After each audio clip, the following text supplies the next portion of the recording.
Hapa mchungaji, niombee naota ndoto mama nifariki. Mbona watu wengi wanaota ndoto za nyoka? Inabidi amuombee mama yake. Jumbe nyingi sana za nyoka. Nitakuombea. Sasa roho ya nyoka ni hatari sana. Okay. Kama unaota nyoka, roho ya nyoka ni hatari sana ngopo. Au asili nani? Sawa.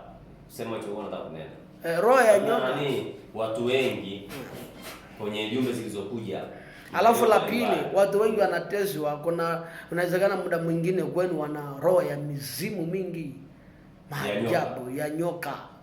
Kuna family zinaabudu nyoka. Kuna family zinaabudu. Kuna family zinaabudu nyoka. Kuna familia inaabudu nyoka. Moment kama ile plan sema moja toka Zilantana. Yes. Watu wana imani yao, wanaabudu chapa. Ndio. Wanatolea sadaka kabisa. Ndio. Kuna family zinaabudu nyoka. Na familia kabisa zinaabudu nyoka. Zinamheshimu. Ukienda kinyume una bahati. Na ukienda kinyume nyoka inakuja kukulamba bro.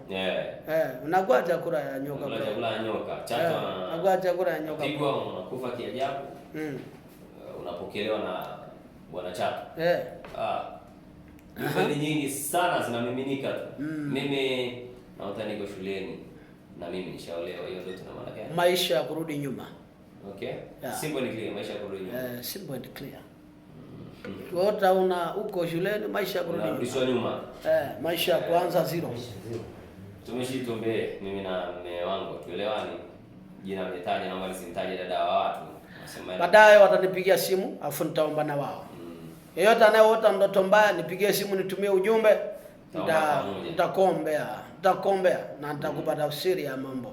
Mimi nimeota na pigwa na mama yangu mzazi, mama Yesu Basha. Asubuhi alipigwa?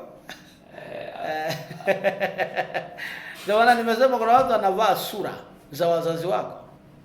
Naweza kujikuta unapigana na mamako. Na asubuhi unaamka una hasira na mamako.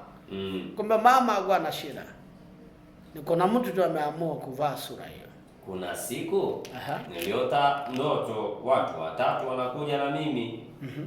Walikuja kwangu mimi, nilikuwa nimelala kitandani.